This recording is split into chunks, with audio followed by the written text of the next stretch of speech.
Blessed be our new founding fathers.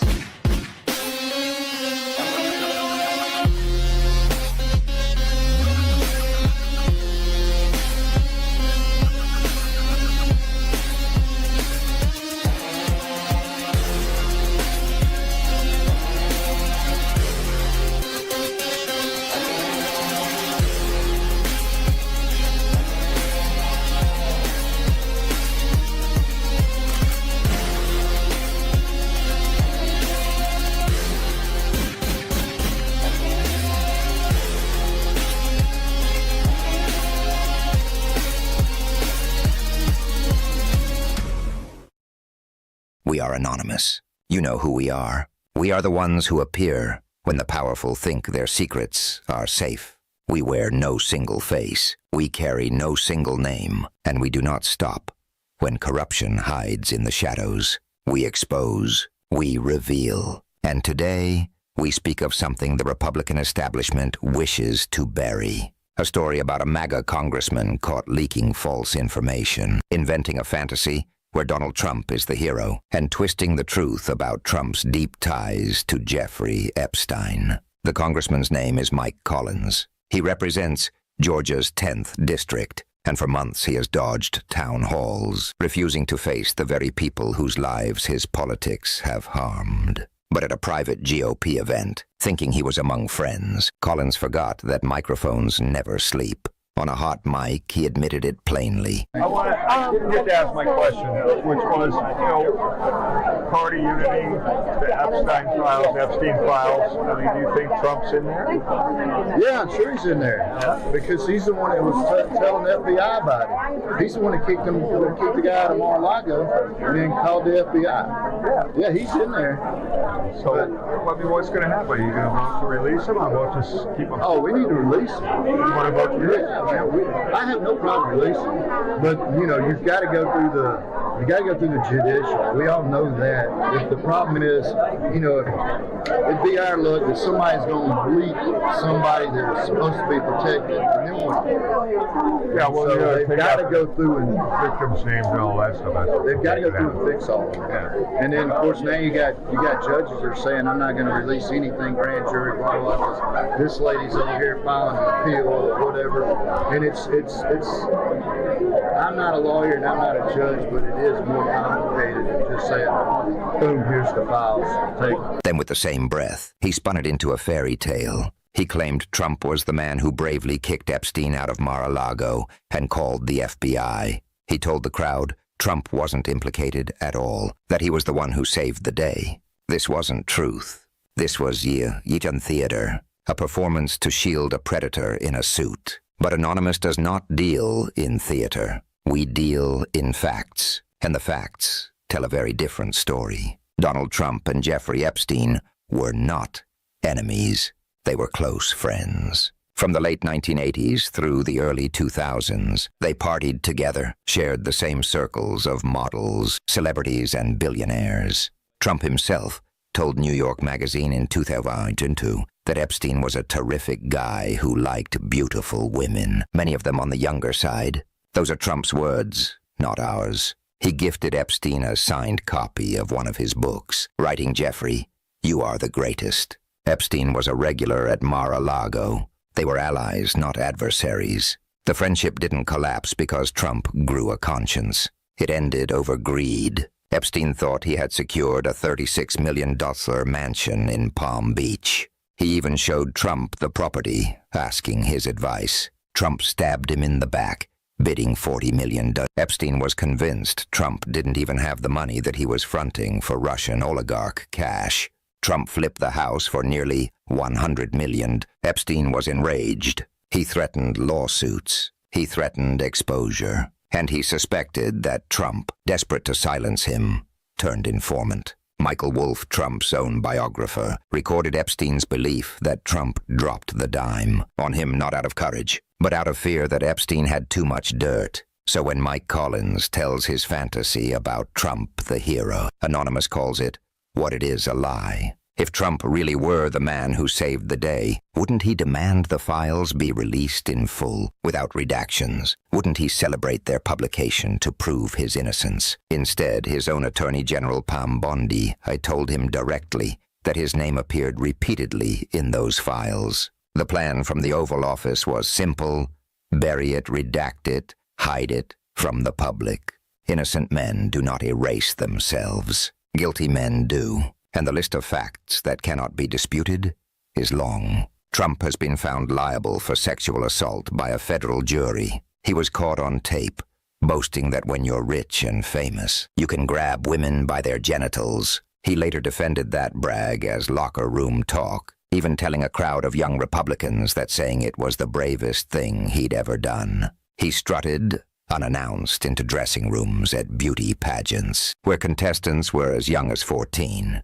He told Howard Stern he wanted to sleep with Lindsay Lohan because she was mentally ill, saying the mentally ill ones are the best in bed. Reports from the 1990s describe Ghislaine Maxwell bringing underage girls to Trump's penthouse. Virginia Giuffre, a teenager at the time, was recruited by Epstein and Maxwell while working at Mar-a-Lago. Trump himself admitted Epstein had stolen girls from his resort. Another survivor testified that she was introduced to Trump by Maxwell when she was just 14. These are not rumors. These are sworn testimonies, news reports, documented statements. And yet, when the Department of Justice finally released more than 30,000 pages of Epstein documents in 2025, the result was a mountain of paper with little substance. Most of it was already public, heavily redacted, designed to bury the truth under sheer volume. Ghislaine Maxwell's DOJ interview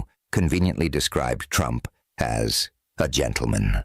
Trump himself lashed out, calling the controversy a hoax, blaming Obama, blaming Democrats, blaming anyone but himself. He even sued Rupert Murdoch's Wall Street Journal for reporting that he once sent Epstein a bizarre birthday note. He demanded $10 billion in damages. These are not the actions of an innocent man with nothing to hide.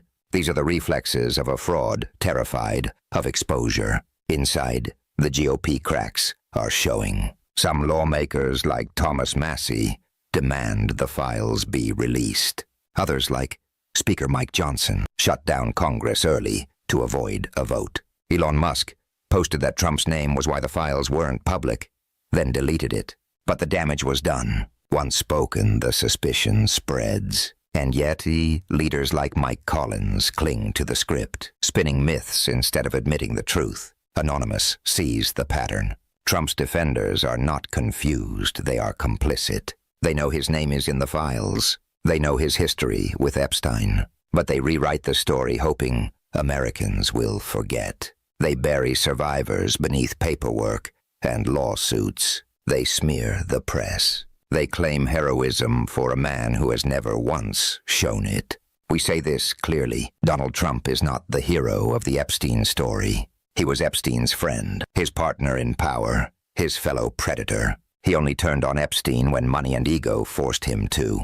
And from that moment, he has done everything in his power to bury the past, redact the evidence, and sue into silence anyone who dared speak the truth. So what do? We refuse to forget. We refuse to forgive the cover-up. We demand the release of the full unredacted files. We demand justice for the victims who have been silenced again and again. We do not allow Congress or the Department of Justice, or billionaires or Trump's army of lawyers to dictate the story. The truth belongs to the people. We are anonymous.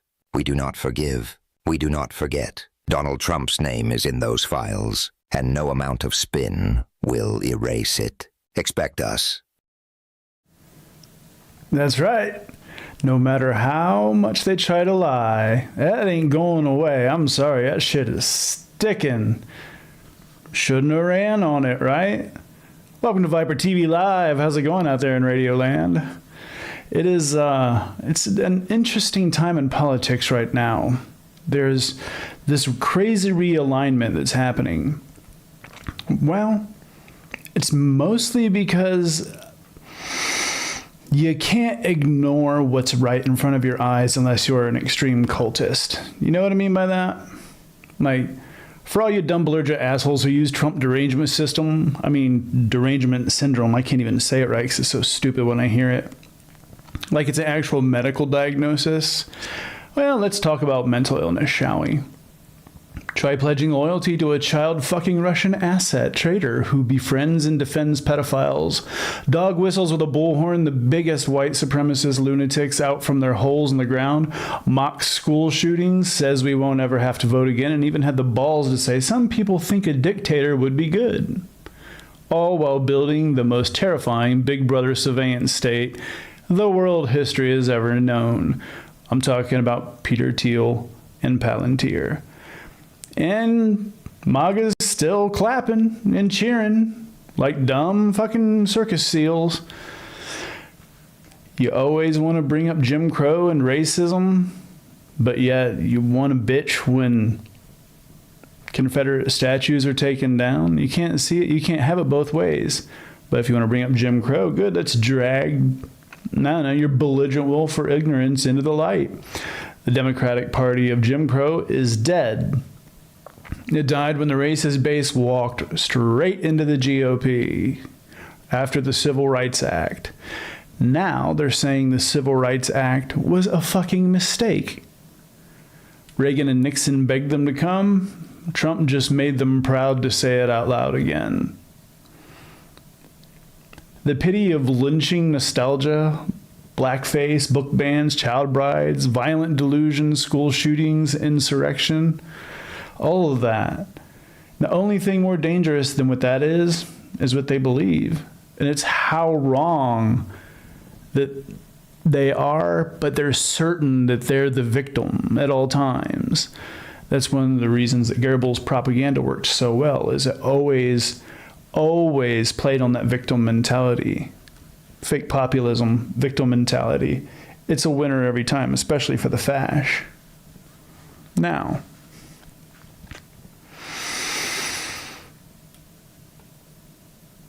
the only thing more dangerous than that is that this movement radicalizes people fucking daily.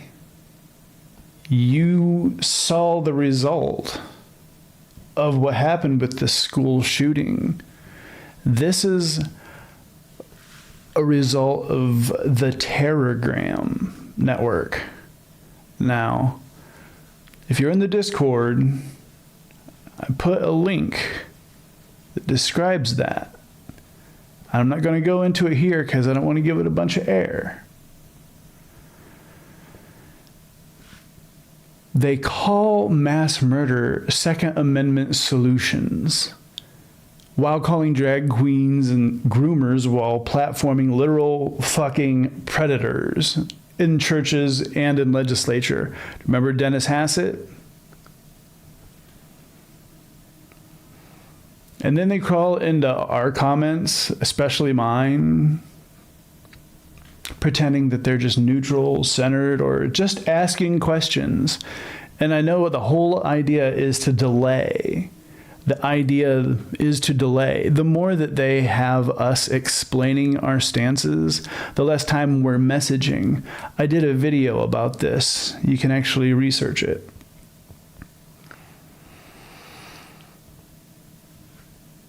The truth is simple, gang. Only one party tried to stop an election with violence to keep their man in power. It's called a fucking coup.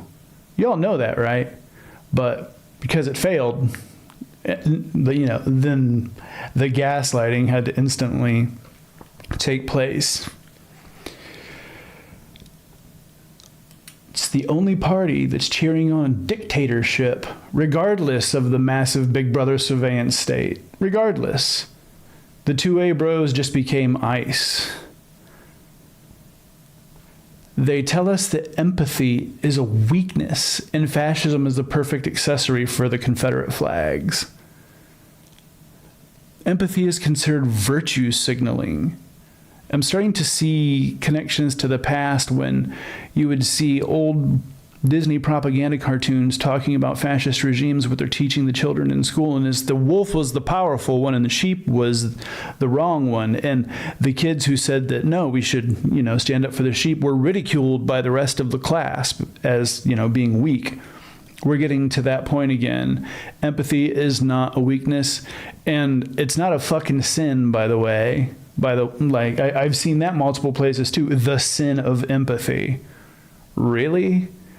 I guess just never heard of Jesus, who's the most woke of all of them. But then again, if they was to actually meet him, they'd crucify him again and call him a socialist. Here's the thing. They support all that. So this is what I'm going to say. You don't get to accuse anyone of mental illness, motherfucker. You're too far gone to recognize that your own instability and even regurgitating that made-up term like it holds any weight at all only helps prove the point. Trump derangement syndrome.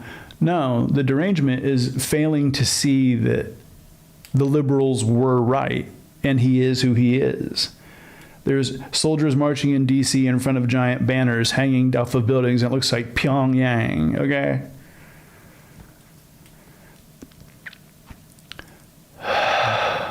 But until you behave like the American men I always thought you gentlemen were, and defend our country from the biggest threat that it's ever faced, you're a fucking traitor. This is a veteran calling you a traitor of epic proportions. And now Ashley Babbitt's going to get buried with full military ceremony. Let me guess. She's the new Horst Wessel. If you don't know who that is, you should probably look that up too. HORSTWESSEL. So, there comes a time when we all have to choose. Are we going to defend the country and the Constitution? Or are you going to be a traitor to your country folk? Here's the thing. It seems like a lot of MAGA has already made their choice. And we're going to remember who they were. But here's the thing, is it's fracturing. It's fracturing all over the place. People are starting to wake up, and it's a beautiful thing. What do I mean by people are starting to wake up? Well, gang, I hate to say it, but even people like Joe Rogan, one of the biggest microphones that's out there, one of the people that, safe to say, helped get Trump elected. They say, Harris should have went on his show, but we could all see that there were several things from that campaign that could have been run better. And maybe the idea was if she'd went on there, people would have instantly said that she was bad for going on there. But check this out, gang. I have people coming here all the time that I know are bullshitting me. I know they are. Like, I feel it, you know, and sometimes it's just like, all right, what are you going to do? I think some of the information that gets shared on this podcast is probably bullshit. To kind of like, you know, muddy the waters. Yeah. All right, so it looks like Joe Rogan is starting to act like he's realizing that his podcast is being used by grifters and politicians to make money and promote propaganda, specifically alien propaganda. Apparently, Joe thinks some of the information on his podcast regarding aliens is probably bullshit that's pushed by the government. I mean, it's hilarious that this is what's finally getting Joe to admit that the government's using his podcast. So he came to this realization after the podcast he did with that congresswoman who told him the government has evidence of UFOs and interdimensional beings, but of course she couldn't go into any detail about it or really explain what evidence there is. So it was just a complete waste of time, and she sounded like an idiot. I mean, she wasn't even good at bullshitting us. At least other UFO guests, even if they're full of shit, they can come up with some interesting stuff to say. Well,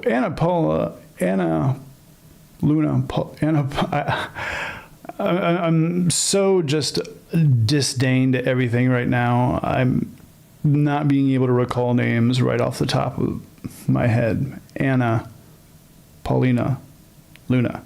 There we go. Whew. She's already just a liar. And you know what? One of the fucking things I can't stand about her is that she says, my goodness, in her speeches. Anybody who says, my goodness, is feigning indignation. You can't convince me otherwise.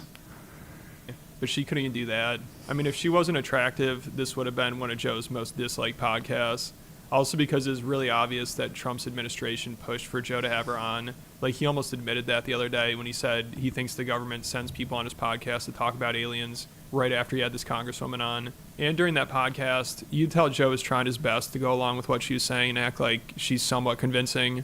But there are moments where he was having trouble taking her seriously because it was just a complete joke. And I think Joe was probably even a little embarrassed about the episode because it was just that bad. And it was pretty obvious that it was being used as a psyop to distract from the Epstein Files cover-up. But I do have to say that if I was the government and I wanted to, like, spread a bunch of crazy stories about UFOs, I'd tell them to people like Tom. I guess so, yeah. And I'd tell them to people like me.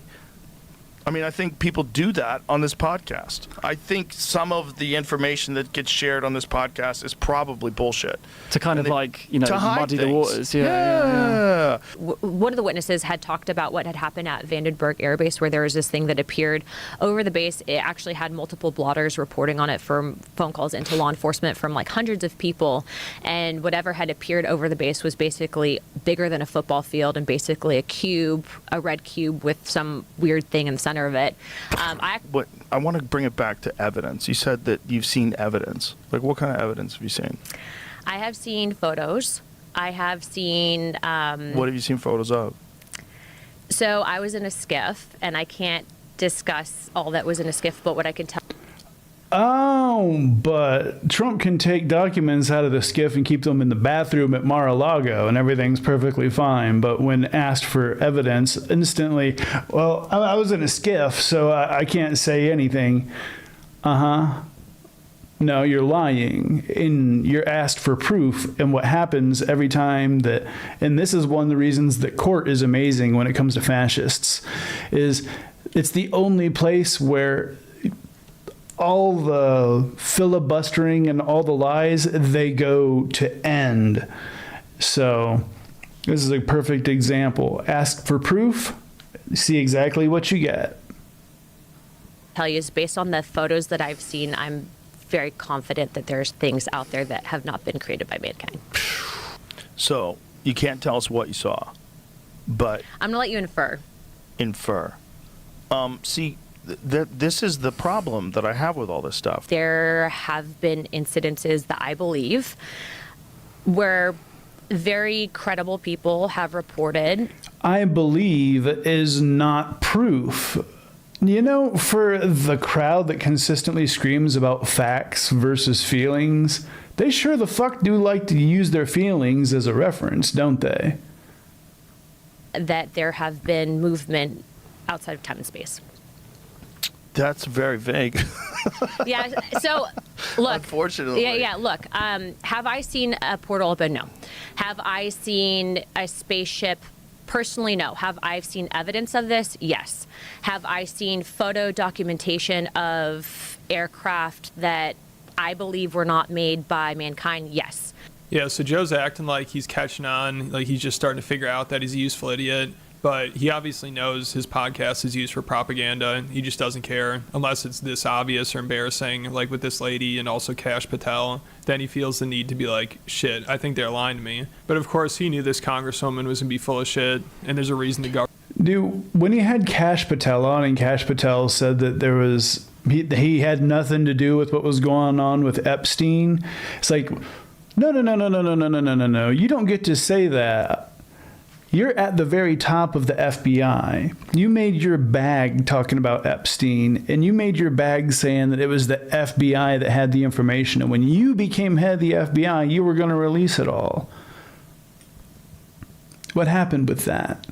I'll tell you what happened with that. The name that they needed to have people working 24 hours to redact out of there showed up. And you know what name I'm talking about. Government wants him to have her on. Like I said in my last video about this, a week before this podcast, Trump's administration had a meeting on how to handle the Epstein Files fiasco, and they discussed how they could use Rogan's podcast. And I'm sure Joe was told not to mention Epstein during this episode because this lady's the head of a task force, which I'm sure is just some bullshit thing, but it's supposed to be pushing for the release of the Epstein Files. So you'd think Joe would ask her about this. This would be a big topic, but he never mentioned it once. So I think they probably learned from the Kash Patel episode and how badly that went. I mean, almost everybody knew Kash Patel was full of shit during that episode. So having this lady try to explain how not releasing the files was a 4D chess move from Trump would have just made things 10 times worse. So they must have told her and Joe not to bring up Epstein, even though she did mention it once, but just to say that she's not using aliens to distract from it. So it's just comical. But I think Joe might be starting to feel a little guilty about these episodes. That's why afterwards he's like, guys, come on, I know guests are lying to me all the time. Because he said that right after the one with the congresswoman. Why doesn't he give pushback? If you know that your guests are lying to you, why don't you give pushback? Like, even one of the comments he said about Kash Patel, he's like, what, am I supposed to give pushback? Yeah, you're supposed to fucking give pushback. If you have a microphone that has that many people listening to it, it's your job to give pushback. Otherwise, you're just a shill. I'm just one person with a microphone with a tiny amount of subscribers, but nobody gets to tell me what it is that I get to say. I get to actually speak the truth. If you have a microphone and you have the ability to sway thousands or even millions of people's minds with your words, it's your job to push back. For the one with Kash Patel, he basically referenced Kash and UFO people because around the time of that podcast, also there's a former UFO guest of Joe's that has worked for the government. He claimed to release some pictures of aliens and UAPs, which were obviously just fake as hell. So everybody was clowning on him, including Joe. So between that and Kash Patel, Joe felt like he needed to say, like, guys, come on, I know these people are full of shit. I'm not stupid. And I'm pretty sure there's a cut while they're talking about that at the end of this clip. So I think Joe might have been a little too honest here. Jamie, speaking of UFOs, did you see Lou Elizondo, these photos that are supposedly of a real alien? Oh, here we go. Bro, it's so dumb. The photos look blurry. Of the photos of the dead alien, like you can't even zoom in on that. You can't even fucking focus. Look at these. Yeah, that thing. Look at that. What is that? What's that? What is that? How about better pictures? This is crazy. These are the only pictures. Is this from the 40s? Like, what's this picture from? What is this? Oh, people want to believe. Bro, so bad. Me too. I'm like, maybe the bottom ones. It was funny. Somebody asked me. I do that sometimes when I'm questioning people and I know they're not telling me the truth. And I'll say, wait a minute. So what you're saying is, and so I don't even have to like say that's ridiculous. That's fucking bullshit. Yeah. I just let the internet have it. You know? Yeah, you go, You really? know what I mean? Like Epstein didn't kill himself? You know, like that kind of a deal? Like, okay. You know, like, let the internet deal with this. I'm not going to deal with this. This is like, can only be so pushy. You know, when people don't want to talk about a specific thing or want to give you an an answer that you think is pretty much gaslighting you, you're like, okay, so that's a real UFO? All right. No, it's right then when you need to push back. Don't wait for the internet to do it, because the internet is going to absorb whatever it is that you're telling them, because they expect that you're platforming a guest who's not going to just fucking lie the whole time. And if they do tell any lies, that you're going to push back. This is such a coward's model. You might, I have people come in here all the time that I know are bullshitting me. I know they are.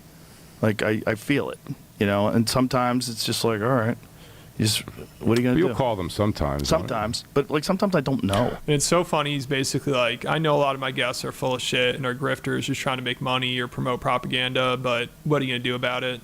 And he specifically mentions the UFO guests. But only a month or two after this, he had on this bimbo to talk about interdimensional beings. So when you say that it operates outside our understanding of physics, what specifically are you saying? Like, what happened?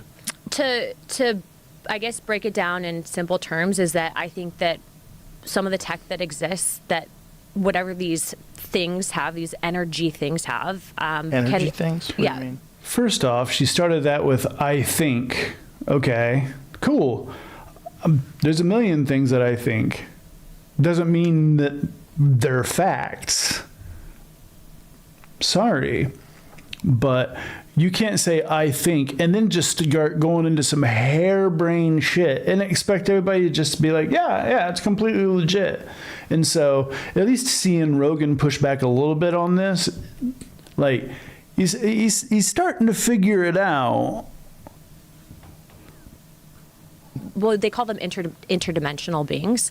I think that they can actually operate through the time spaces that we currently have. Yeah, so who could have guessed that this lady wasn't going to be credible? Definitely not Joe. Poor guy fell for it again. And even some of Rogan's comedy friends like Dan Soder make fun of him for doing podcasts like this, and then afterwards being like, I think the government was just trying to use my platform, like with this one and also the Cash Patel one. Rogan's like, oh man, really? I think they tricked me. It's almost like I think they used me in my platform, and the FBI director lied to my face. And it seems like these Rogan episodes of politicians just keep getting worse and more obvious.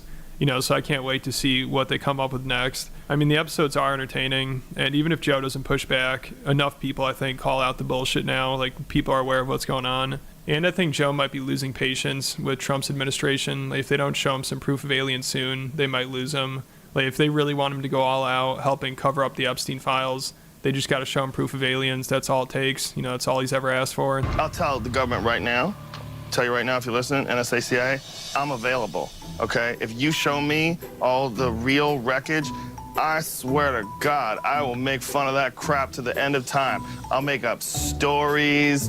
I'll lie to my mother. I don't care. You show me a UFO, I'll lie to my mother. Let's say an intelligence community to manipulate them than it is to come in here. Like an intelligence community is not going to go. It's so funny to see that the same comics, including Tim Dillon right here, that helped platform Trump to get him elected, both of them right now are saying, what the fuck, this is crazy. I was not expecting to see the military on the streets.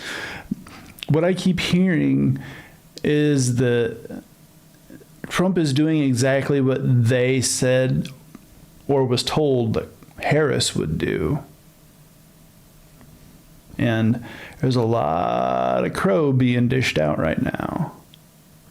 All right, all let's they find have to do is bring me to the UFOs. No. That's all I for ask. sure. And I'm on the keep agenda. telling them that. Yes, that's all you have to do. What do you want me to do? It's very easy. We're going to go to war with Kosovo? I don't even know where Kosovo is on a map, but if you tell me where the UFOs are, I'll have a guy in here that explains why it's super important. But it is funny. It's like what they'd have. So they better show him some of those aliens soon if they want him to keep pushing government propaganda and distracting from the Epstein files, because it sounds like he's getting fed up with all the bullshit proof of aliens. And it's funny that might be the final straw for him. But let me know what you guys think down in the comments. And if you want to hear about how Epstein clients have been using Rogan's podcast to try to help vindicate themselves, or how Peter Thiel, a guy who took a giant loan from Epstein after he was a convicted sex offender, is Rogan's handler. And he was almost Tim Dillon's too, but I guess the food at his dinners wasn't good enough or something. So then he got JD Vance to start whining and dining him. So he might be under the Peter Thiel umbrella soon. But if you want... hold on. So Peter Thiel, who runs Palantir, he got that money from Epstein? That's fucking interesting, isn't it, gang? Holy mess. I'm telling you.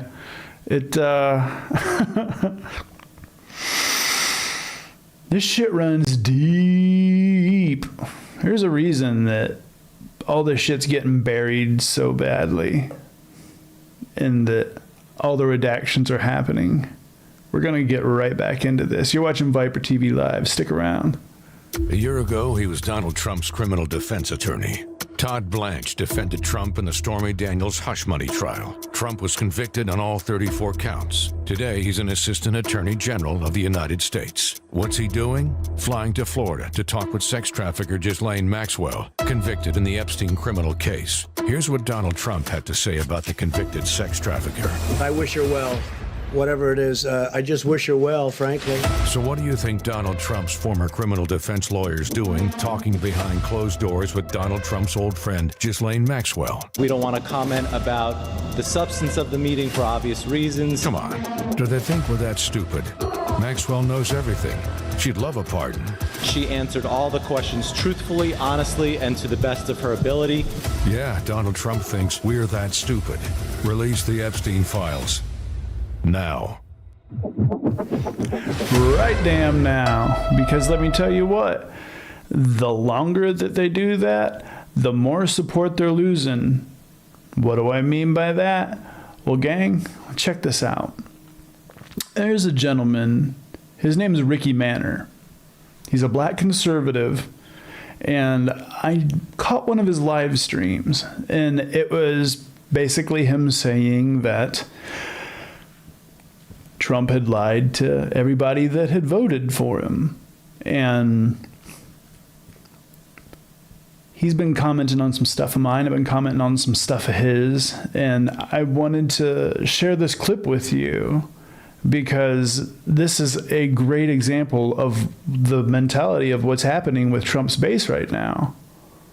I don't know how conservative media shifted the headlines from Trump failing to deliver his promise on the Epstein files to backlash over the rebranding of Cracker Barrel. And that's nothing but pure and simple old-fashioned communism. In my opinion, there are more important things going on in this world to get our panties in the water about. But I give a reasonable explanation of why Cracker Barrel decided to rebrand itself and why they don't give a damn who they pissed off when they did it. First of all, I think it's a dumb idea for any business to piss on their core fan base. As a capitalist and as a conservative, I'm going to tell you why I somewhat agree with the rebranding. Hear me out before some of you get all up in your feelings. From what I understand, sales were dropping recently, and they decided to rebrand themselves to drive up sales. Well, the reason that sales were dropping is because people of a certain demographic are struggling financially. See, believe it or not, we're broke.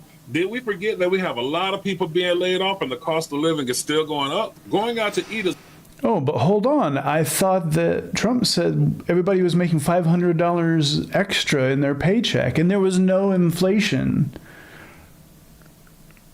So it's turning out that one of the reasons that Cracker Barrel is needing to rebrand is to have a wider appeal to people because its main demographic doesn't have any fucking money because the person they voted for has them broke right now.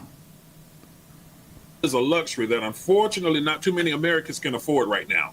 A $50,000 a year income doesn't buy as much as it did back in 2018. I honestly believe that the rebranding is to bring in another type of clientele aside from the Southern conservative boomers and the Gen Xers. It is no secret that it's the liberals who hold the wealth in this nation, and they're migrating to the South in record high numbers. They're changing the culture and the voting demographics from what I see here in the state of South Carolina. I mean, they could take an old textile mill and turn it into multiple units of luxury condos. The train tracks that used to service those textile mills have been made into fancy bicycle trails. Rundown neighborhoods were transformed into luxury homes. America has outgrown the original business model of the Cracker Barrel that catered to the people who were nostalgic about a time that has come and gone in our country. Some people can't relate to the nostalgia because that time in American history don't have good memories for all Americans to reflect upon as the good old days. Where some may remember the good old days as simple times, others see it as a time where their parents and their grandparents were ostracized, stigmatized, and brutalized based on the color of their skin. A good case in point, some people are deeply offended by this flag where it doesn't bother me one way or the other.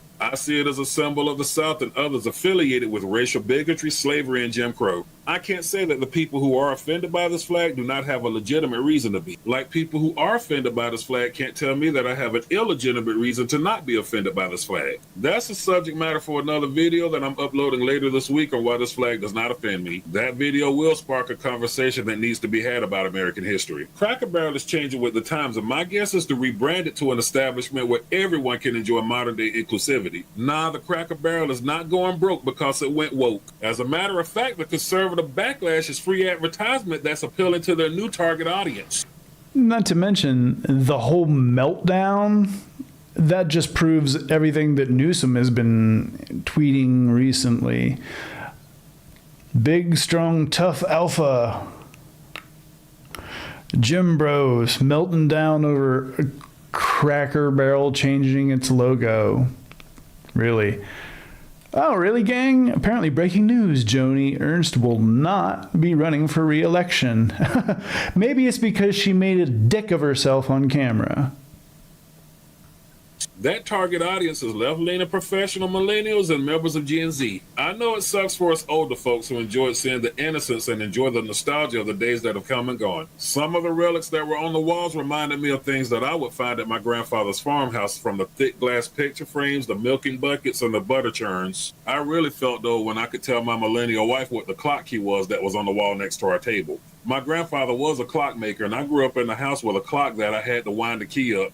When looking at the old pictures on the wall, I wonder if those people ever thought that their image would be on display for people to look at while they were eating their breakfast. It also made me wonder, where are the surviving members of these families who would cherish these pictures of their ancestors? Now, I personally got nothing racist from the name Cracker Barrel, nor have I gotten any ill treatment when I went there to eat. There are some black content creators on TikTok who claims to have different experiences, but I can only speak for my own. My favorite things on the menu at Cracker Barrel are the chicken and dumplings and the pancakes. Their pancakes are way better than the International House of Pancakes, and the chicken and dumplings tasted almost as good as my grandma used to make them. If the name Cracker Barrel was anything racial or racist... I mean, I gotta admit, the chicken and dumplings at Cracker Barrel, they fucking slap.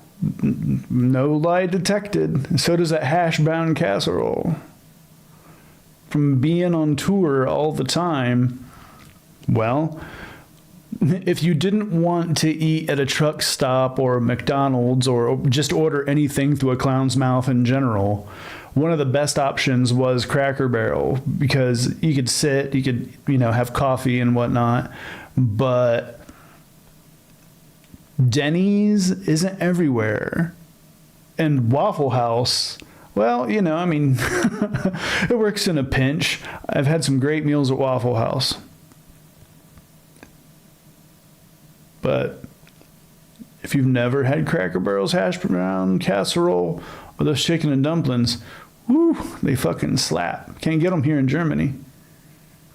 So wouldn't it be white people who are offended by the name? I'm not here to make a record, you dumb cracker. I guess it's okay when they call each other that, right? Right.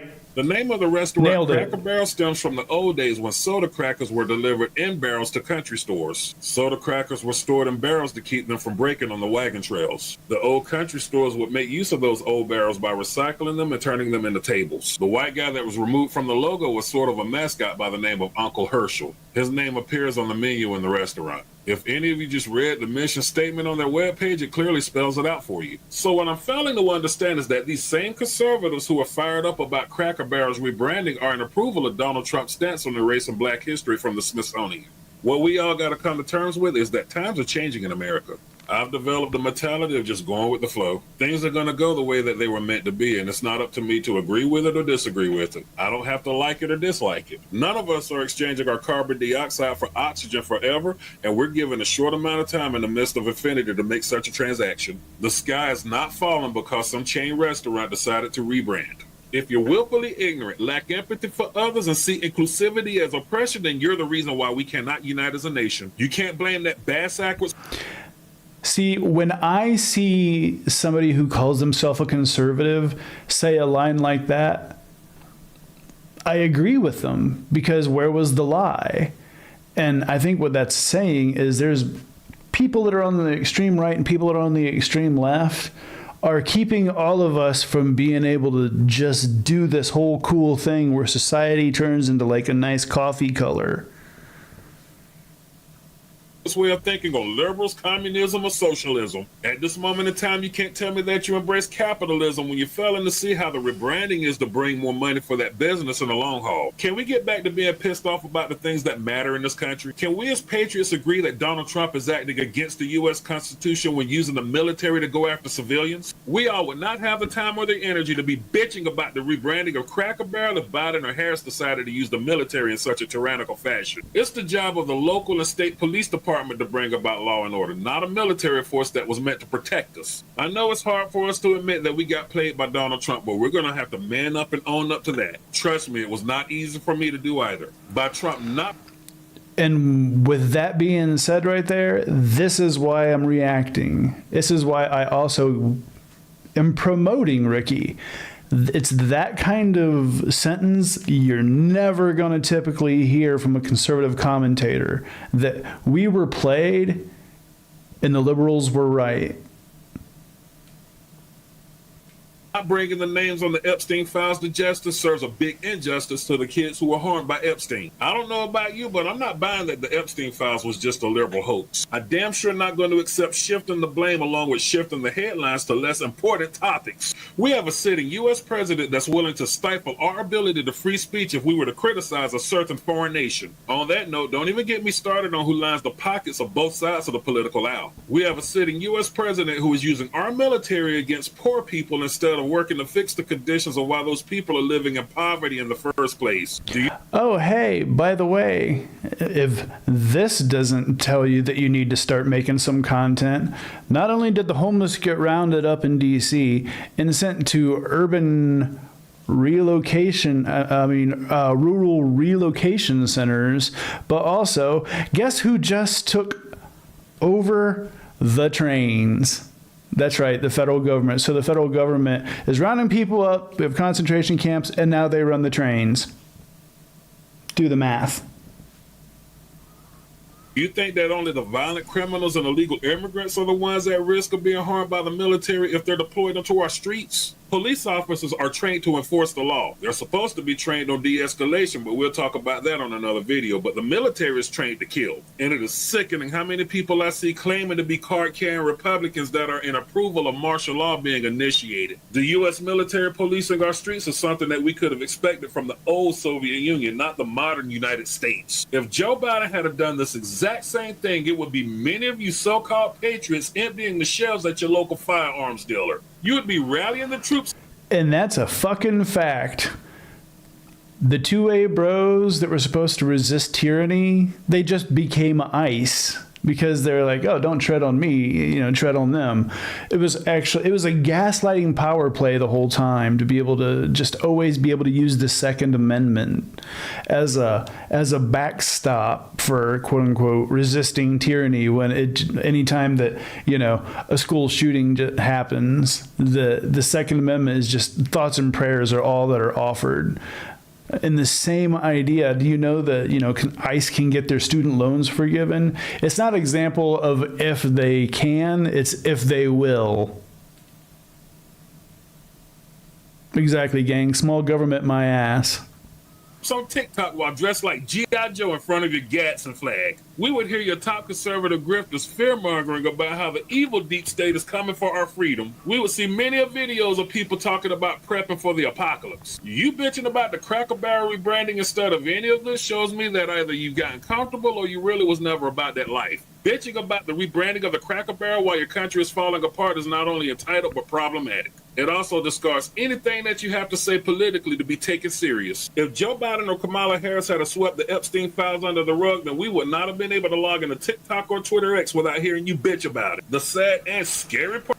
It feels so good to hear this from a conservative because it's letting us know that we're not in the wrong, that there is a chance, as long as we can just keep pushing this, let's release this Epstein shit, that this can be the issue that creates a bipartisan coalition of people who said, yeah, I was lied to. And then those of us who are like, we get you were lied to, but also you're not a complete piece of shit fucking racist Nazi. So, come on in. Let's take our country back.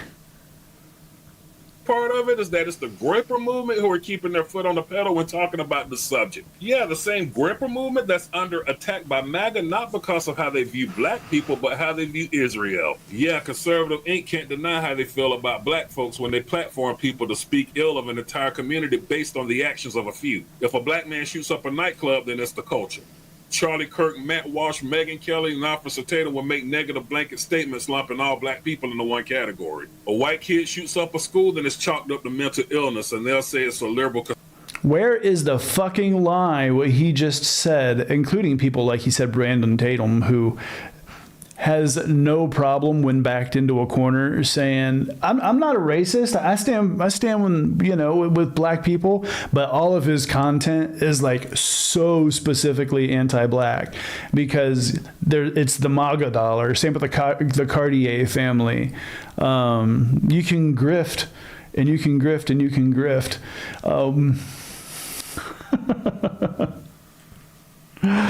Ricky Manor actually said something in his live stream that I found brilliant. And he said, there's no retirement plan for conservative rage bait posting.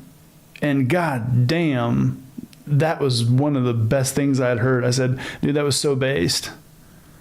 Conspiracy theory to come for our guns. America is imploding and we the people got to get our shit together. And that ain't going to happen if we're at each other's throats because of the divisive rhetoric that's coming from both sides of the political spectrum. Just follow the money trail and see who's paying conservative and liberal outlets to keep we the people pitted against one another. When are we going to wake up and realize that this is not the same Donald Trump that we got back in 2016? This new and not so improved Donald Trump is compromised and is a part of the same deep state that he claimed that he was coming to destroy. But the only thing that... Oh, god damn, that sounds so good to hear. Like, so good to hear.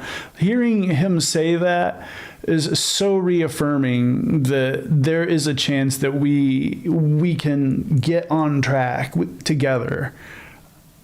I'm going to rewind that just to hear that again. To keep we the people pitted against one another. When are we going to wake up and realize that this is not the same Donald Trump that we got back in 2016? This new and not so improved Donald Trump is compromised and is a part of the same deep state that he claimed that he was coming to destroy. But the only thing that Conservative Inc. can do is shift the topic to the rebranding of the Cracker Barrel. The Cracker Barrel does have good food, but it ain't good enough to make me forget what the hell is going on with our country. The Cracker Barrel is okay. America is not. The rebranding of the Cracker Barrel is not even a symptom of the grim reality that America is facing. And the grim reality is that none of us were ever prepared because none of us ever saw this coming. I mean, the liberals did try to warn us, but when the wolf came for real this time, we were unprepared. I'm not saying that Kamala Harris would have been a better choice because all of her skeletons were revealed while she was sitting as vice president. She's still part of the swamp creatures that Donald Trump has now proven himself to be. So either... I do have to disagree, though, because she didn't want to bring in Project 2025. But when confronted about that, Trump straight up lied on national television, saying that he didn't know anything about it, when his name was in it over 300 times, and now the people that wrote it staff the administration. The way we would have been screwed. It just would have happened probably a lot faster. Today, this fool just signed an executive order to imprison American citizens for flag burning. He said that flag burning incites violence. There are many of things that incites violence besides flag burning. If I were to fly this flag in a public place, that would be inciting violence. Wearing a MAGA hat in the wrong place at the wrong time is inciting violence. Hate speech incites violence. So is that J.D. Vance's take when he was talking about what started that violence in Cincinnati, Ohio? Is that the take of Vivek Ramaswamy as well? Can these conservative grifters go to prison for a year when their names show up on the manifestos of mass shooters now? If that's the case, then Donald Trump himself could have and should have been in prison for inciting the violence on J6. J6 would have never happened if he never called his supporters to Washington, D.C. in the first place. Do you understand how awesome it is to know that we are closer to now getting a narrative around J6 that isn't just spun by the gaslighting from the conservative megasphere, because it's coming to light more and more and more that not only people are looking at Chris Miller's testimony, but also they're realizing they're like, okay, well, Trump could have like, called the National Guard on Jan 6, but he didn't for 3 hours until the actual police were intervening and being brutalized. By the way, Dan Hodges, the officer that's caught in the door on tape all the time, my friend was dating his sister. So yeah, I know it's not fake. They just needed to gaslight because they failed. But now it's being, just realized that, oh shit, he could have called the National Guard, because obviously he can call the National Guard anytime that he wants now. Which, I don't know if you know, that Newsom held a great press conference, and he started pointing out that the crime rates in Louisiana and the crime rates in Mississippi were astronomical, especially compared to California. So he said, why aren't we sending the National Guard to those? This turnabout being fair play is going to be one of the things that, like I said, kind of brings us back to being in the center, because whether it's the right or the left, it's seeming like there's a bunch of us that are like, no, shit's more expensive. No, kids shouldn't be starving. No, we want the Epstein files. No, troops shouldn't be on the streets. They're fucking cleaning trash. They're doing gardening work as well. They're not the National Guard. They're the National Gardeners. They're the most expensive landscaping company America has ever fucking seen. This man has turned into a full-blown dictator, and there's nothing patriotic about that. So if we're going to refrain from actions that incites violence, then I guess TPUSA is going to need to stop going to these college campuses. I guess we're going to burn the Epstein files and not the American flag, right? Yes, I voted for Donald Trump, but I did not see any of this coming down the pipe. Yes, flag burning is disgusting, but it's not enough to step on someone else's First Amendment right to the point where they go to prison for it. I guess we better be careful what we say on social media, because voicing our opinions can be taken as inciting violence. We're starting with flag burning, but what else will fall under the category as inciting violence? This action alone should have caused Donald Trump to lose whatever right-wing support that he once had. I would say that Congress should be working on Donald Trump's impeachment, but they'll just put another puppet in there to pull the strings against the will of the American people. This man is initiating martial law and willing to eradicate the First Amendment. We all know the country that this man values, and it is not the United States of America. We are actually living under tyranny right now. I can't let that go, and I got bigger fish to fry than Cracker Barrel rebranding itself. I don't know what the Southerners are upset about anyway, because if Cracker Barrel was to close their doors, we have our family recipes down here in the South. My chicken and dumplings and my pancakes are better. The only reason that any of us go to a restaurant is for the convenience of not having to make it ourselves. Maybe it's time to break out those pots and pans and get busy. I'm Ricky Manor of the Melanated Rebel News Network. Go ahead and give me a like, subscribe to my channel, share the video, and leave me a comment below to let me know what you're thinking. Yeah, feel free to drop Ricky a comment. Let him know you saw him on this show, because we can build a coalition of people who aren't in the cult.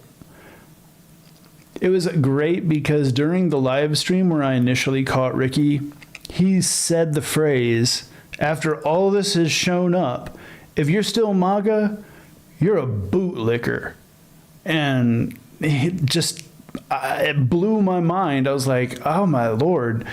It's so great to see so many people waking up, because, sadly, he said that this isn't the same Donald Trump that he voted for. And unfortunately, it is the same Donald Trump.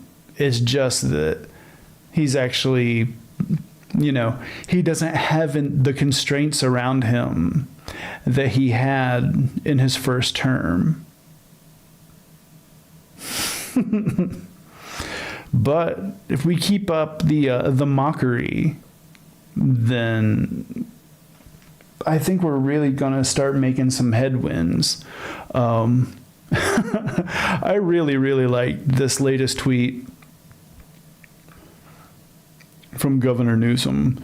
There's a JD Just Dance Vance who nobody liked until Trump picked him out of the bargain bin in the Walmart clearance section, went on Fox to trash me, Gavin Newsom, America's most popular I love how he's now branding himself as America's most popular governor.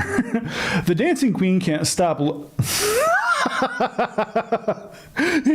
Here it is. I live rent-free in his head, very tiny space, almost no room with the couch.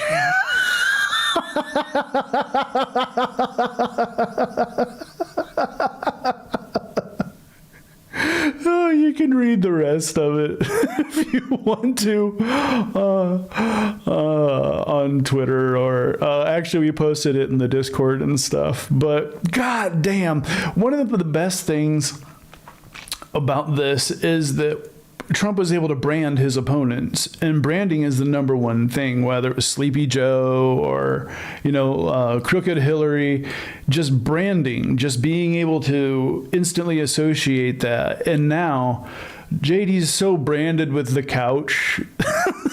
It's not even funny. It's never going away. Just like South Park has branded Kristi Noem for her fucking dog slaughter.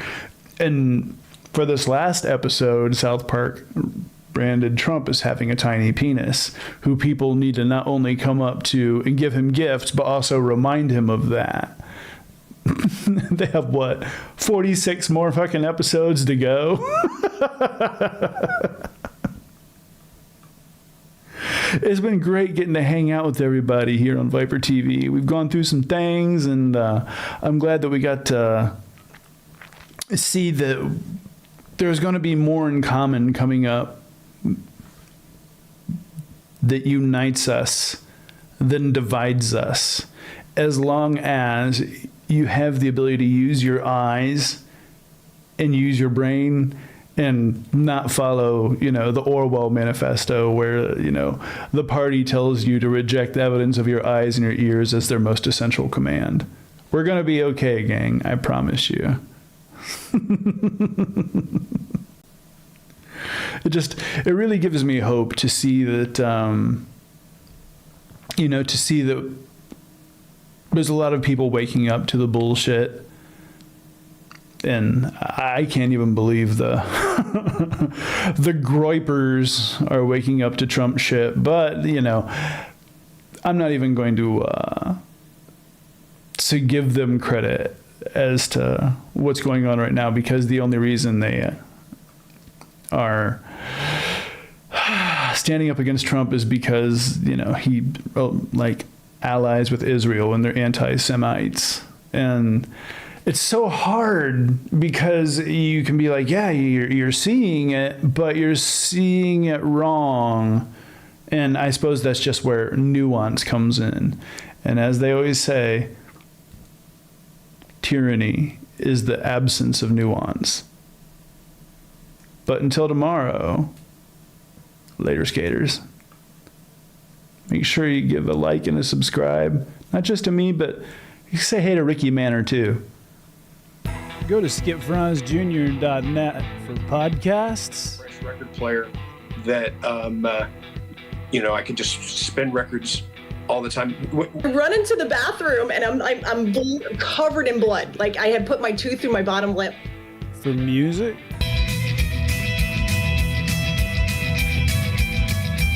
For gaming and pro-liberty game rants. That's skipfranzjr.net.